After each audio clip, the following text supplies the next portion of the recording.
Hari ni Owner Wira ni datang memang cukup kental. Korang kalau tengok dekat depan ni, semua yang dia ambil ni untuk upgrade dia punya sound system tau. Macam korang tengok apa yang ada kat depan ni. Sini dekat sikit.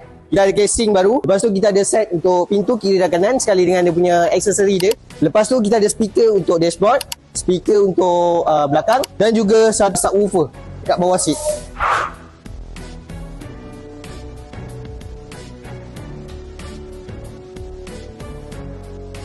Macam korang tengok sekarang ni, kereta Wira ni dah hampir nak siap. Kita punya sound system yang kita pasang dekat kereta ni dah hampir 90% dah. Sekarang kita tengah buat finishing, lepas tu kejap lagi kita nak testing.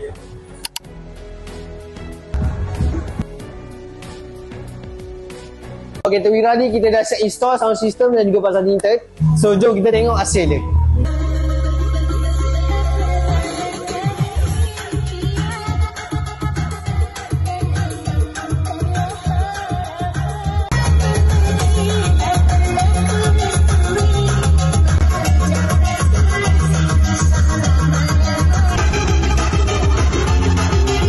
So kereta Wira ni kita dah upgrade sound system yang dia minta macam tadi tu.